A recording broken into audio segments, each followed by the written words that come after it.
내가 주님의 것이기에, 내가 주님의 자녀이기에, 오늘도 나의 모든 것이 주님의 것이기에 나의 모든 것을 주님께 드리며 주님을 찬양하며 높여드립니다.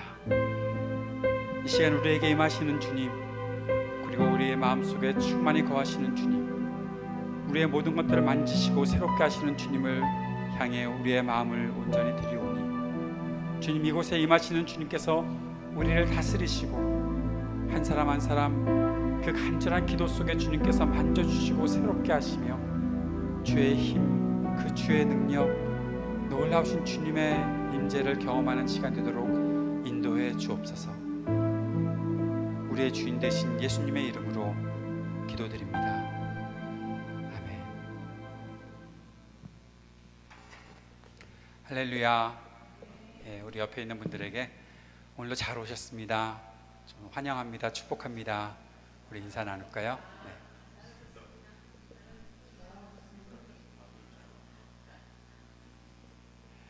오늘 여러분과 함께 나눌 말씀은 디모데후서 1장 3절에서 14절까지 말씀입니다.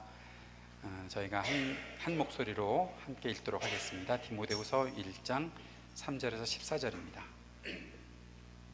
내가 밤낮 간구하는 가운데 쉬지 않고 너를 생각하여 청결한 양심으로 조상적부터 섬겨오는 하나님께 감사하고 내 눈물을 생각하여 너 보기를 원함은 내 기쁨이 가득하게 하려 함이니, 이는 내 속에 거짓이 없는 믿음이 있음을 생각함이라. 이 믿음은 먼저 내 외조모 로이스와 내 어머니 유니게 속에 있더니 내 속에도 있는 줄을 확신하노라. 그러므로 내가 나의 안수함으로 내 속에 있는 하나님의 은사를 다시 부릴 듯하게 하기 위하여 너로 생각하게 하노니, 하나님이 우리에게 주신 것은 두려워하는 마음이 아니요 오직 능력과 사랑과 절제하는 마음이니, 그러므로 너는 내가 우리 주를 증언함과 또는 주를 위하여 갇힌 자 된 나를 부끄러워하지 말고 오직 하나님의 능력을 따라 복음과 함께 고난을 받으라. 하나님이 우리를 구원하사 거룩하신 소명으로 부르심은 우리의 행위대로 하심이 아니요 오직 자기의 뜻과 영원 전부터 그리스도 예수 안에서 우리에게 주신 은혜대로 하심이라. 이제는 우리 구주 그리스도 예수의 나타나심으로 말미암아 나타났으니 그는 사망을 피하시고 복음으로써 생명과 썩지 아니할 것을 드러내신지라. 내가 이 복음을 위하여 선포자와 사도와 교사로 세우심을 입었노라. 이로 말미암아 내가 또 이 고난을 받되 부끄러워하지 아니함은 내가 믿는 자를 내가 알고 또한 내가 의탁한 것을 그날까지 그가 능히 지키실 줄을 확신함이라. 너는 그리스도 예수 안에 있는 믿음과 사랑으로서 내게 들은 바 바른 말을 본받아 지키고 우리 안에 거하시는 성령으로 말미암아 내게 부탁한 아름다운 것을 지키라. 아멘.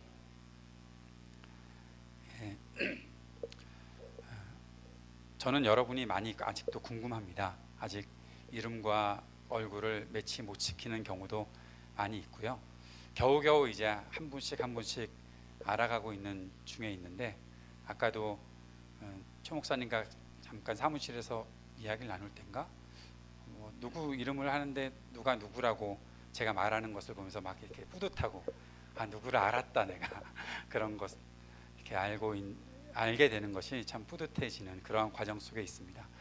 교회에 온 지 얼마 안 됐으니까 그건 당연한 일이겠죠. 여러분도 저를 궁금해하시리라 생각을 합니다. 도대체 저 사람은 누구인가? 조금씩 이제 알아가는 그런 기회가 있을 거라 생각을 하는데, 오늘 오신 분들께 저의 옛 이야기를 잠깐 들려드리면,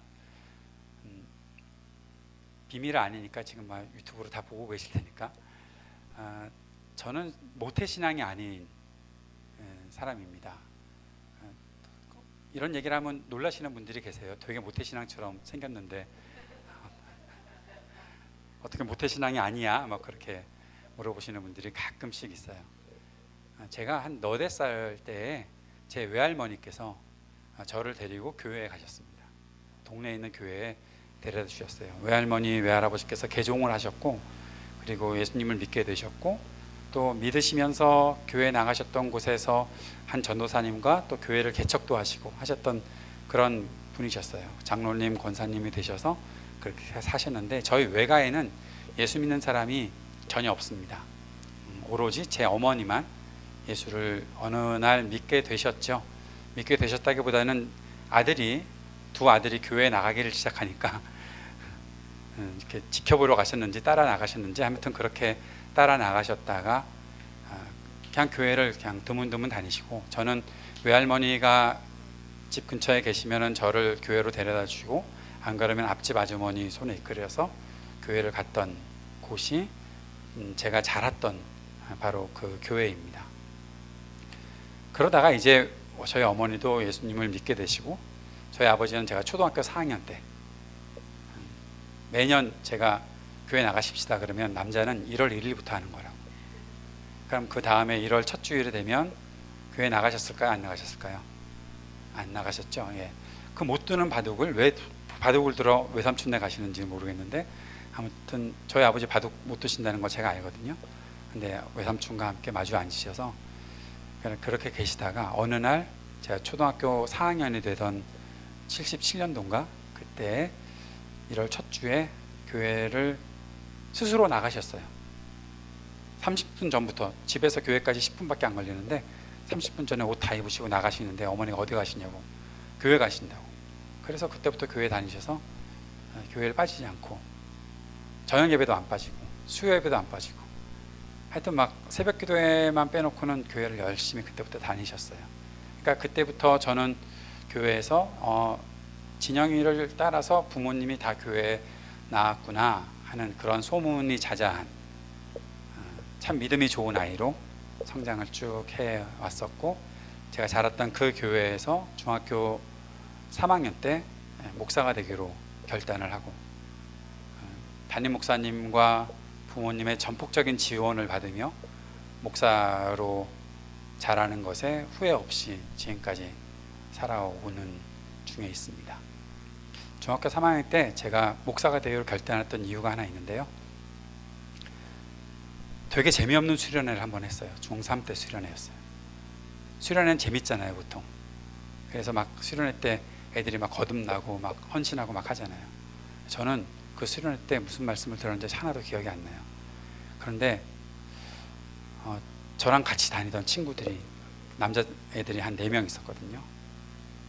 전 중등부 회장이었고, 걔네들은 뭐 제 쫄따구들 정도 되는 그런데 얘네들이 수련회 마치는 날 간증을 하는데 목사가 되겠다고, 선교사가 되겠다고 막 그러는 거예요. 그래서 제가 쟤네들이 좀 이상하다, 이 재미없는 수련회에 무슨 은혜를 받았다고 목사가 되고 선교사가 되겠다고 그러는가. 그럼 나는 뭐지? 왜냐하면 회장이니까 제일 마지막에 간증 순서가 있잖아요. 소감을 말해야 되는데 난 뭐라고 그래야 되지?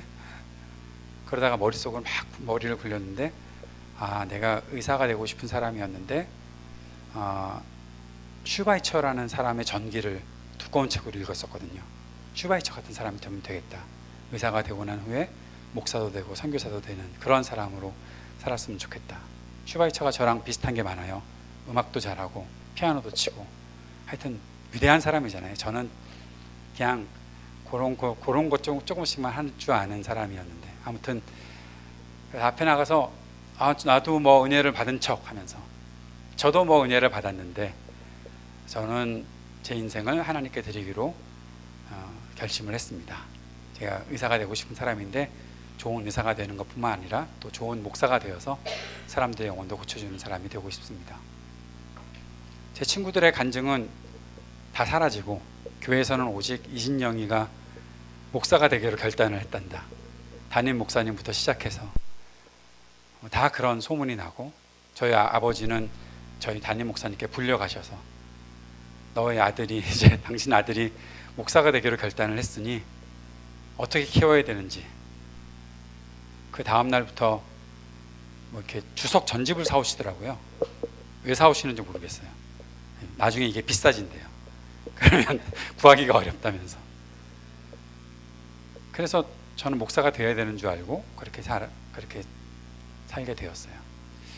나중에 대학교를 졸업하고 신학대학원 원서를 써야 되는, 그때 담임 목사님께서 저한테 신학교 가지 말라고 그랬어요. 신학대학 가지 말라고. 신학대학원 가면 된다고. 일반 대학 가라고. 일반 대학 가서 세상 사람들이 어떻게 사는지를 좀 보라고.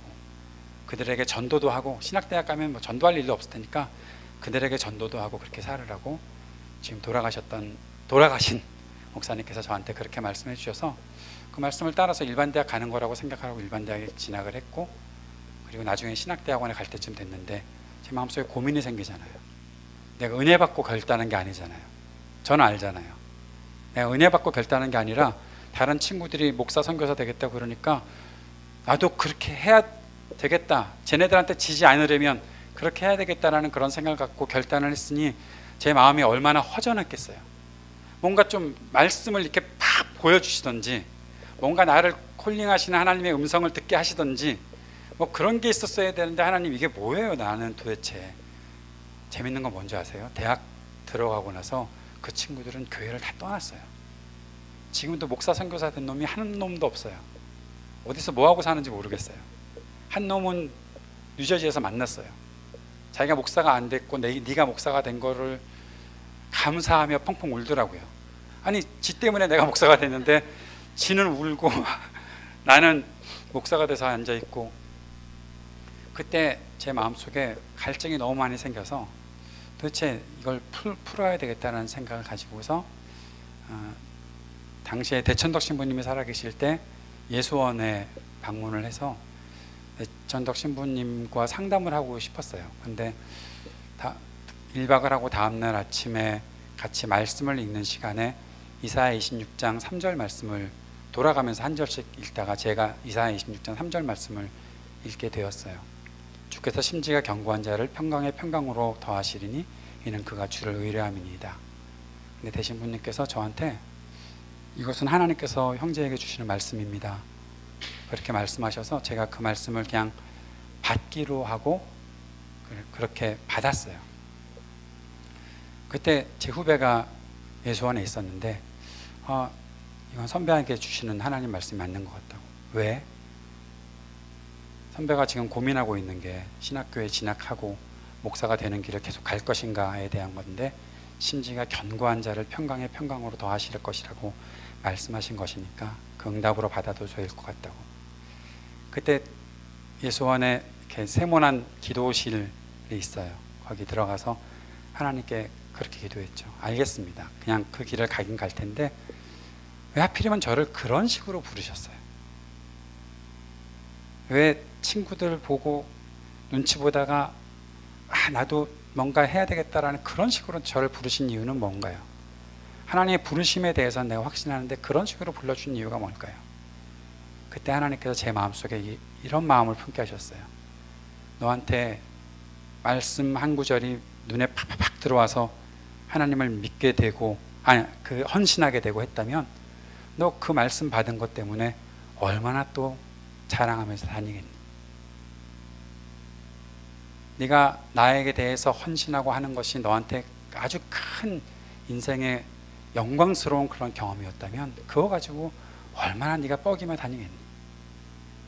너는 내가 부르고 너를 나의 사람으로 만들어서 쓸 때 너는 진짜 아무것도 아니고 너의 어떠한 조건도 없는데도 불구하고 내가 너를 불러서 사용하는 것에 대해서 그 사실만 믿고 따라오면 되는 것이지, 너의 그 결단이 어떤 특별한 사건이어서가 아니라는 사실을 꼭 기억했으면 좋겠다.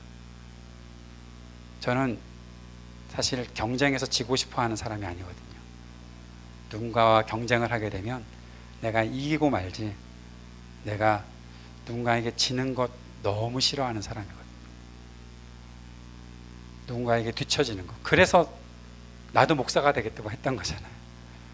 근데 그런 것이 아니라 하나님의 부르심이라면 그 부르심에 철저히 순종하고 따라가는 것이다 라는 사실을 하나님께서 저한테 가르쳐 주셨어요. 특별한 이벤트가 아니었어요. 하나님께 헌신하는 것은 특별한 어떤 사건이 아니었다는 거예요. 그저 나를 불러주시면, 그 부르심에 내가 응답했으면, 그것이 어떠한 형태이든 하나님께서 나와 함께 하신다는 그 사실만으로 내가 주님을 따라가고 있으면 되는 것이었어요. 그렇게 해서 지금까지 살아오고 있습니다.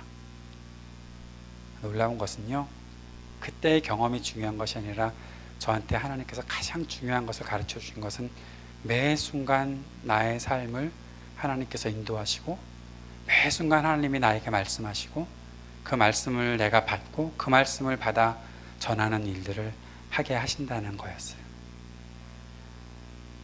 그 사실 있기에 오늘도 주님의 말씀을 증거하고 여러분과 함께 이 말씀을 나누고 있습니다. 왜 이 이야기를 하나 하면 전 이 디모데후서 말씀을 보면서 내 외조모 로이스와 하면 제 외할머니가 생각나거든요. 돌아가신 제 외할머니, 제가 임종을 못 봤어요. 미국에 있느라고. 치매 때문에 너무너무 고통스러워 하시는 광경을 보면서 제가 미국에 갔는데 그래놓고 외할머니 돌아가셨다는 그 소식에 저를 믿음의 길로 인도해 주신 제 외조모, 외할머니 생각이 많이 나고, 제 외할아버지는 임종을 옆에서 지켜봤었거든요. 제가 목사가 되겠다고 결단했을 때 가장 좋아하셨던 제 외할아버지. 근데 외할머니 생각은 참 많이 나요. 저희 외가 친척들 중에 예수를 잘 믿는 집안이 하나도 없으니까 아직까지도 아직도 그렇게 건강하셔서 굴복을 안 하시네요. 좀 피곤해지고 약해지시면 예수님 믿게 될지는 잘 모르겠지만, 그래도 저희 외할아버지 외할머니의 기도의 결실은 분명히 있을 거라고 확신을 하고 있습니다. 아무튼 그래서 생각이 나서 말씀을 드리는 거고, 디모데가 그렇게 어느 순간부터 믿음을 가지고 잘 자라갔던 사람이다 라는 사실을 우리가 기억하면 좋겠죠. 디모데후서는 사도 바울이 자기 마지막으로 쓴 서신이기도 하고, 그 마지막으로 자신의 영적인 아들 디모데에게 가르쳐주고 싶은, 그리고 전하고 싶은 하나님의 메시지가 이 속에 담겨 있죠. 그런데 오늘 저는 이 본문을 통해서 여러분과 함께 한 가지 더 나누고 싶은 것이 있습니다. 제가 목사가 되겠다고 결단한 그 결단이 그렇게 중요해서 그 결단을 하자마자 제가 목사가 된 거 아니잖아요. 목사가 되기 위해서 거쳤던 과정들이 분명히 있죠. 신학교를 가는 것뿐만 아니라 제가 신학대학원 들어가기 전에 대학 다닐 때 목사님 손에 이끌려서 제가 신학을 공부한 곳은 이제 총신신학대학원인데 그 합동 측에 있는 여긴 통합 측이잖아요. 저는 제가 왜 여기 와 있는지 잘 모르겠어요. 그런데 아무튼 저분도 비슷할걸요? 예. 근데 제가 대학 다닐 때 목사님이 저를 끌고서 노회라는 곳에 가셔가지고 왜 저를 데리고 오셨어요? 그랬더니 목사 후보생 고시를 보라고 그러더라고요. 아무 준비도 없이 목사 후보생 고시를 봐서 그걸 보면은 사람들이 전도사라고 불러도 아무런 그 이상이 없는 그런 시험을 보고, 제가 신학대학원을 들어가기도 전에 전도사로 사역을 하러 갔던, 예배와 찬양을 인도하는 사람으로 사역을 했던 교회가 바로 요 도선대로 이렇게 지나가다 신사동 고개에 있는 영동중앙교회라는 교회입니다. 그곳에 가서 사역도 시작하게 되었던 거죠. 근데 그렇게 모든 과정들을 하나하나 지나오면서 하나님이 저를 아름답게 가꾸어 주셨고 만져주셨다라는 사실을 부인할 수가 없어요. 그냥 너 목사가 되겠다고 결단했으니까 목사가 되면 돼 라고 저를 놓아두신 것이 아니라 저를 계속 훈련시키시고 다듬어 주시고 인도하셨다는 거죠. 우리에게 믿음이라는 것이 어느 순간 생겼습니다. 여러분 다 믿음을 갖고 계시죠? 예, 감사합니다. 여러분 다 믿음이 있을 거예요, 우리들에게. 근데 그 믿음이 있다고 해서 믿음이 있으니까 내 인생의 완성이 딱 되었나요? 아니에요. 내 인생은 그 믿음과 함께 계속해서 자라가고 있는 과정 속에 있어요. 믿음이라는 것도 생명과 함께 있는 것이기 때문에 믿음도 자라가게 되어 있어요. 우리의 믿음도 성장이라는 단계를 거치게 됩니다. 우리의 믿음이 예수 그리스도의 그 장성한 분량에까지 자라가는 때가 있다는 거예요. 오늘 사도 바울은 디모데에게 그 사실을 다시 한번 확인시켜주고 있어요. 우리가 보통 나한테 아주 진심, 내가 갖고 있는 이 모든 것은 다 진심이야, 그런 말 되게 좋아하잖아요. 정직하고 솔직하게 나는 이런 사람이야 라고 딱 말할 때가 분명히 있잖아요. 그 성격 검사 MBTI 그런 거 하면 어떤 유행의 사람인가 그런 거 사람들 알아가는 거 좋아하잖아요. 근데 저는 그때마다 늘 갈증이 나는 게 하나 있어요. 그래서 어쨌다는 거예요. 내가 인프젤에서 어쨌다는 거예요, 도대체. 외웠어요. 나중에 외우게 됐어요. 내가 인프제가 뭔지. 인프제라고 그러더라고요. 뭐 그게 뭐지? INFJ. 그래서 저는 그게 뭔지도 몰라요. 근데 아무튼 그렇다고 해서 그게 뭐라는 거예요. 나는 그런 사람이다라는 거예요. 그런데 이게 우리가 누군가가 어떤 유형의 사람이라는 것을 아는 것이 왜 중요한가 하면 결국 그러한 유형의 사람을 나 같은 유형의 사람은 어떻게 대해줘야 하는가, 그 관계가 어떻게 형성이 되는가, 그것 때문에 중요한 거 아닐까요? 맞잖아요. 뭐 옛날부터도 기질 테스트 같은 거 많이 있었잖아요. 근데 그래서 어쨌다는 거예요. 내가 담즙질이어서, 내가 우울질이어서 뭐 어쨌다는 거예요 도대체. 그렇다면 그것을 가지고서 내가 누군가와 어떻게 관계를 하고 나의 인생을 어떻게 만들어 가느냐에 대한 그런 과정들이 필요한데 사람들은 거기에 대해서는 별로 신경 안 쓰는 거예요. 나 이런 사람이야. 너 날 많이 겪어봤지? 너 나를 몇 년 동안 겪어봤는데도 날 모르니? 나 이런 사람이니까 나 이런 거 좋아해. 나 이런 거 싫어해. 그러니까 그렇게 하라는 거잖아요. 근데 모두가 다 똑같은 그 태도를 갖고 있으면 좋은 사회가, 좋은 관계가 형성이 될까요? 저는 거기에 대해서는 의문이 드는 거죠. 서로가 알아가야 되잖아요. 그렇구나. 그러면 내가 어떻게 대해줘야 되겠구나. 나에게 부족한 부분이 있는데 저 사람과의 관계 속에서 어떻게 그것들을 해야 되겠구나. 좀 다른 이야기를 해볼까요? 공부를 잘 한대요. 누군가가. 잘하는 사람은 잘하는 거잖아요. 근데 어떤 사람은 공부를 좋아한대요. 근데 공부를 좋아한다고 다 공부를 잘하나요? 안 그러잖아요. 아까 희재가 수학에 흥미가 생겼다고 얘기를 해서 깜짝 놀랐잖아요. 저도 놀랐지만 최 목사님도 얼마나 깜짝 놀라겠어요? 수학을 좋아한다는 사람들 보면 우리는 놀랄 수밖에 없거든요.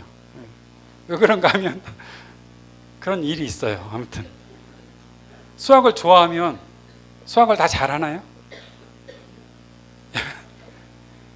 여러분 제가 이 말 하면 안 되는데 할 수밖에 없네요.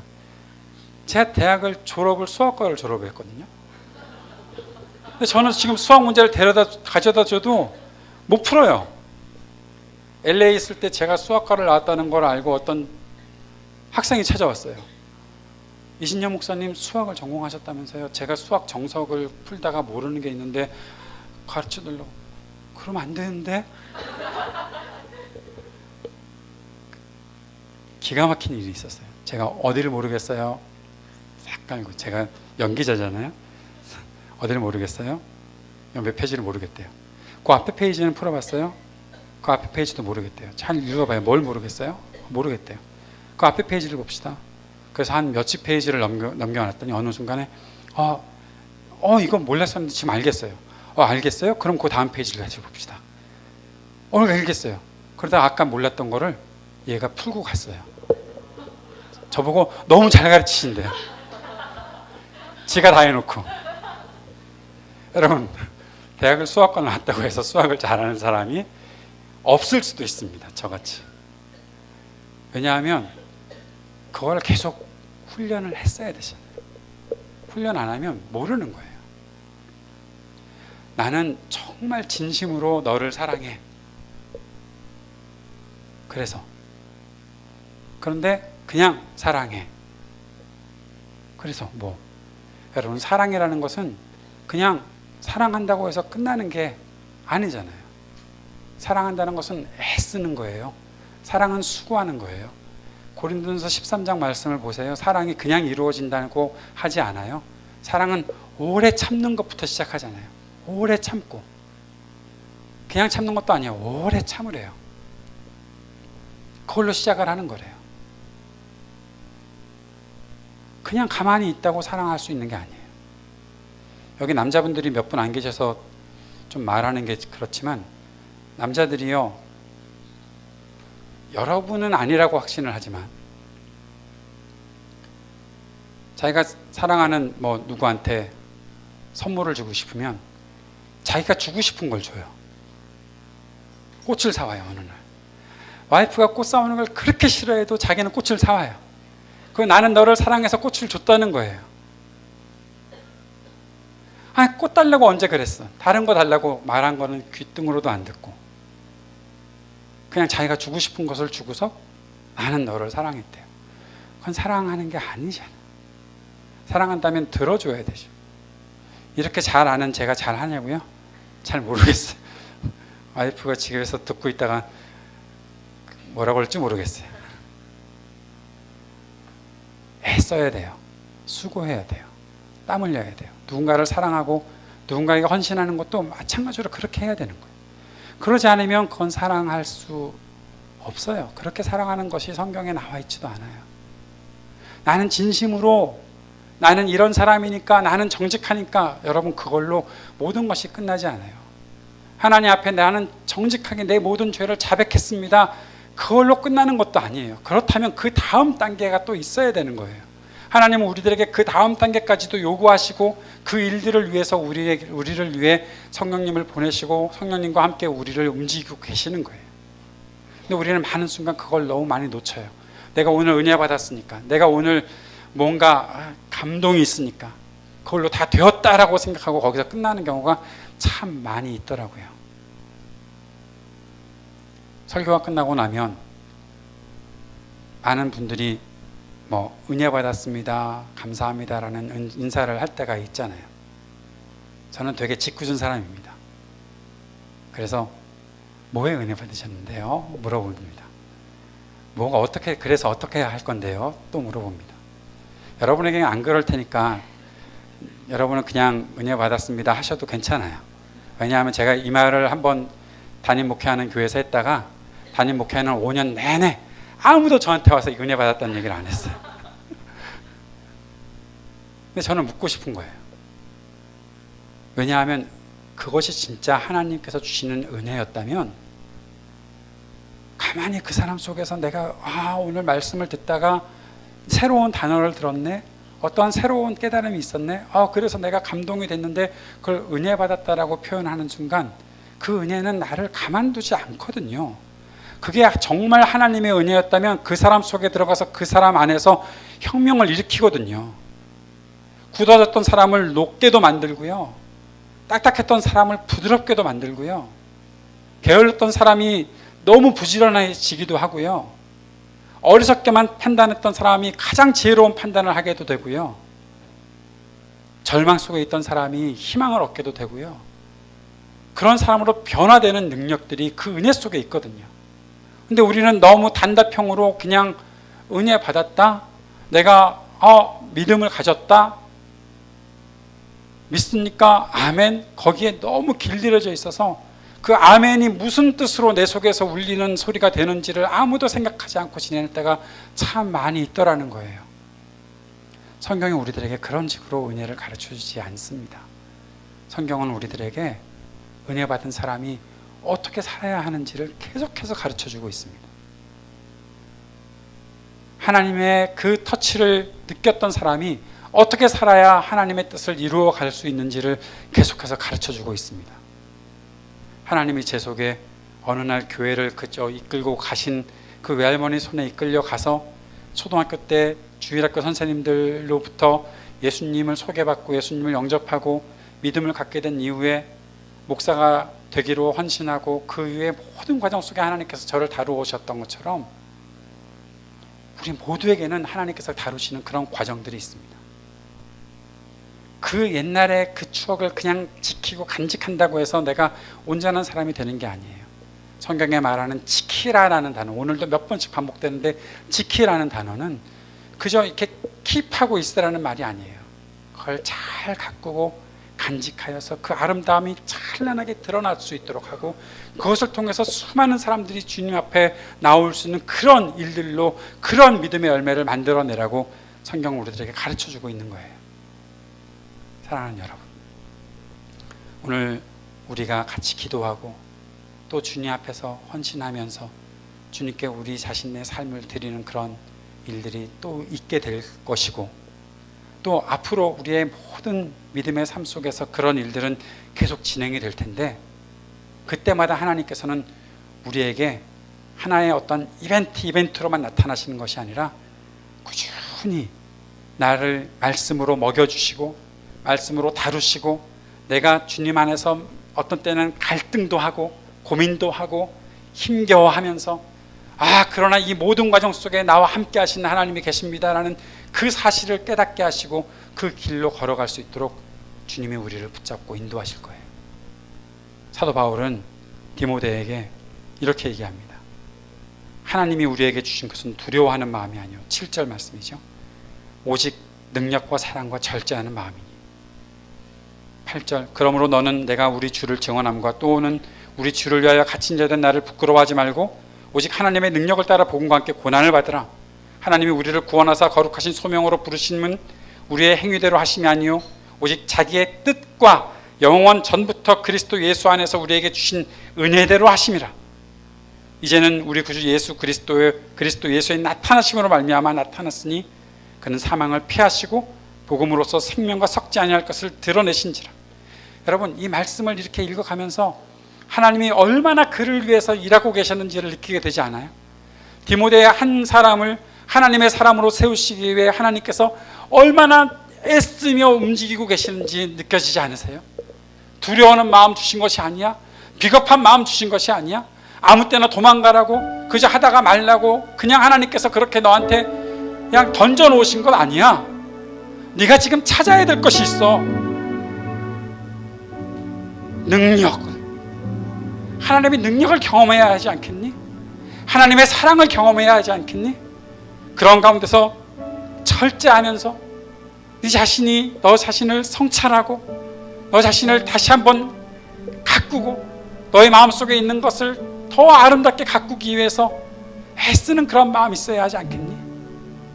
디모데는 참 약한 사람이었어요. 왜냐하면 너무 어려서 목사가 됐거든요. 너무 어려서 교회를 맡았거든요. 수많은 사람들이 공격했겠죠. 뭐 어린 것이 바울도 아니잖아 네가. 그런 식으로 사람들의 공격을 당했겠죠. 그렇게 약해져 있는 디모데에게 사도 바울이 애쓰며 다가와서 너 어떻게 믿음을 갖게 되는지 생각해야지. 내가 나의 안수함으로 내 속에 있는 하나님의 은사를 다시 부릴 듯 하게 하기 위하여 너로 생각하게 하노니. 그러면서 하나님께서 너에게 주신 것이 무엇인지 생각해라. 사도 바울도 디모데를 그저 목사로 헌신하고 목사로 세워졌다고 가만히 놔두고 그냥 알아서 해봐 라고 하지 않았어요. 내가 다시 너에게 안수해서 너의 속에 있는 것들을 부릴 듯하게 하려고 그렇게 하고 있다. 근데 그것이 사도 바울의 능력이에요? 아니잖아요. 하나님께서 하시는 일이잖아요.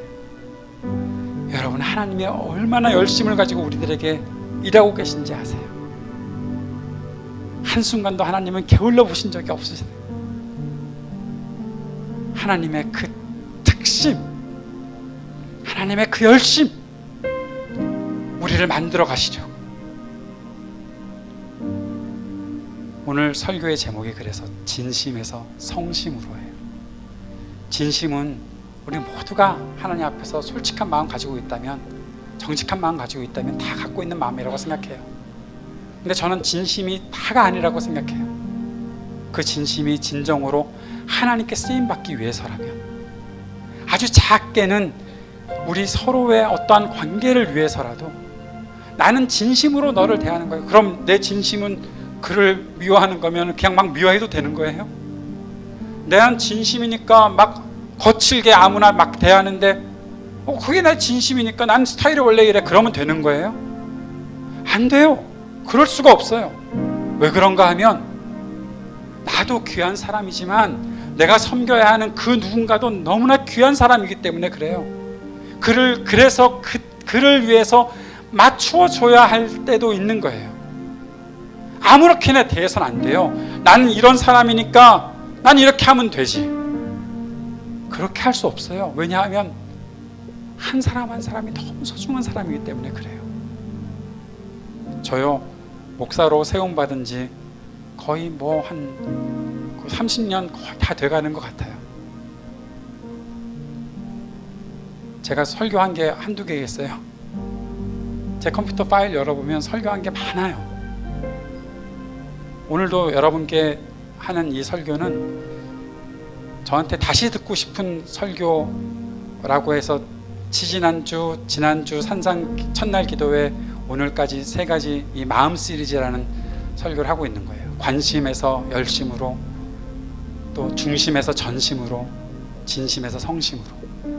그런데 나 좋은 설교가 있으니까 그냥 하면 되겠지라고 설교를 준비해서 나올까요? 저는 어떤 목사님들도 그렇게 설교하는 분은 없으리라고 생각을 해요. 이 말씀을 여러분께 전하기 위해서 다시 본문을 묵상하고 또 다시 갖고, 왜냐하면 여기 앉아 계신 분들은 예전에 저의 이 설교를 들었던 분들이 아니니까 다시 다듬어야죠. 내가 잘할 수 있는 거 있는데 그냥 하면 되지. 제가 목회를 20 몇 년 동안 했으니까 푸른나무 교회에 와서 그냥 하던 대로 하면 되지. 그러면 좋은 목사가 될 수 없죠. 저를 가르쳐 주셨던 목사님은, 저를 가르쳐 주셨던 목사님들은 그런 식으로 가르쳐 주지 않으셨어요. 한 사람 한 사람을 위해서 내가 아는 것이 아니라 정말 교회가 필요하고 성도가 필요한 것들을 공급하는 그런 목사가 되기를 원하셨던 거예요. 그래서 제 마음속에 필요한 것이 성심이에요. 성심이라는 것은 이루는 거예요. 거룩할 성자가 아니라는 거. 그게 함정입니다. 이룰 성자죠. 말씀 언변이 있고요. 말씀한 것이 이루어지는 것들. 그것을 이루기 위해 정성을 다하는 것이 바로 성심이죠. 저는 우리 그리스도인들에게 이 성심이 필요하다고 생각합니다. 목사인 저뿐만 아니라 그리스도를 위해서 살아가고자 하는 우리 모두에게 이러한 성심이 있어야 한다고 생각합니다. 주님은 우리의 열심을 받기를 원하세요. 단순한 관심 받는 것이 아니고요. 주님은 우리의 어떠한 가운데 딱 있는 어떠한 중심만 받는 것도 원하시는 게 아니에요. 주님이 원하시는 것은 내 전심이에요. 주님이 원하시는 것은 내 진심만 받고자 하시는 것이 아니에요. 내가 성심으로 만들어가는, 아름답게 만들어가는 그런 일들을 주님께서 원하시는 거예요. 그때 우리가 꼭 생각해야 될 것이 하나님이 나를 어떻게 대해 주셨나 하는 것입니다. 하나님이 나에게 무엇을 주셨나 하는 것입니다. 그것은 비겁한 영이 아닙니다. 그것은 두려워하는 영이 아닙니다. 그것은 능력이고, 하나님의 능력이고, 하나님의 사랑이고, 그리고 하나님께서 우리에게 허락하신 것은 우리가 절제하며 우리 자신들을 성찰해가는 그런 마음을 하나님께서 주셨던 것입니다. 그 길을 알고 살아가는 사람이라면 때로는 고난의 길을 선택하고 그 길을 걸어갈 수도 있는 거예요. 왜 누가 고난의 길을 걷고 싶겠어요? 복음과 함께 고난을 받으라? 복음이 뭐 고난의 길이에요? 복음이 우리를 고난으로만 인도하는 그런 길로만 인도하나요? 그러면 누가 그 길을 가겠어요? 그러나 그럼에도 불구하고 고난의 길이 있다면 그 길을 걸어가는 것, 그것이 그리스도를 알고 살아가는 사람들의 모습인 것이죠. 왜냐하면 복음의 능력을 알기 때문에 그런 거죠. 복음은 모든 사망을 다 이기는 것이니까요. 복음은 어떤 고난이 찾아와도 그 고난 때문에 내가 심지어 죽는다고 하더라도 결국에는 하나님께서 주시는 승리를 맛보게 될 테니까요. 그것을 향해 나아가는 것이 우리에게 주시는 복음의 그 능력인 것이죠. 그리고 마지막으로 꼭 한 가지 우리가 가지고 있어야 하는 마음은 오늘 본문의 14절에 나타나 있는 말씀입니다. 우리 안에 거하시는 성령으로 말미암아 내게 부탁한 아름다운 것을 지키라. 사랑하는 여러분, 우리의 힘으로 또 하려고 할 수도 있을지 모르겠습니다. 근데 하나님 앞에 우리가 철저하게 고백해야 되는 것은 하나님, 내 힘으로는 도저히 안 되겠어요 라는 거예요. 주님이 도와주셔야 합니다. 우리 안에 계신 성령으로 말미암아. 사랑하는 여러분, 성령께서 여러분을 도와주고 계십니다. 때로는 여러분 마음속에서 여러분의 삶에 있는 여러 고난과 어려움과 그 고민과 갈등 때문에 여러분 속에서 말할 수 없는 탄식으로 울부짖고 계시는 분이 우리 성령님이십니다. 성령께서는 우리와 애쓰며 씨름하고 계십니다. 나를 한 방에 제압하실 수 있는 분이 성령님이시지만, 그러나 그렇게 하지 않으시고 나와 함께 하나님의 일을 만들어 가고자 애쓰며 계시는 분이 우리 성령님이십니다. 그 성령께서 나와 함께 하시며 우리에게 하나님께서 부탁하신 이 아름다운 것들을 지켜나갈 수 있으리라 확신합니다. 아름다운 것은 그냥 만들어지는 것도 아니고 그냥 아무렇게나 내던지는 것도 아니고 그냥 됐네 뭐 그 정도면 그런 거 아닙니다. 아름다운 것은 아름답게 가꾸어야 드러나는 것입니다. 사랑이라는 것은 그렇게 가꾸어야 드러나는 것입니다. 우리 교회를 위해서도 마찬가지입니다. 교회는 그저 세워져 있다고 교회가 아니죠. 그 교회 안에 있는 구성원들이 함께 마음을 모으고 함께 하나님께서 뜻하신 것을 온전하게 이루어 나가기 위해 함께 애쓰며 나아갈 때, 함께 가꾸어 나아갈 때 교회의 아름다움이 드러나는 것이죠. 우리가 그렇게 믿음의 삶을, 이 믿음의 경주를 끝까지 잘 이겨나갈 수 있었으면 좋겠습니다. 하나님이 우리 안에 아름다운 것들을 허락하셨잖아요. 그래서 우리 안에 그 아름다운 마음이 있잖아요. 그 아름다운 것들이 이제 열심으로 또 전심으로 성심으로 하나님께서 정말 기뻐 받으실 만한 열매로 드러날 수 있도록 오늘 주님 앞에 다시 한번 우리 결단하고 헌신하는 그런 시간이 되었으면 좋겠습니다.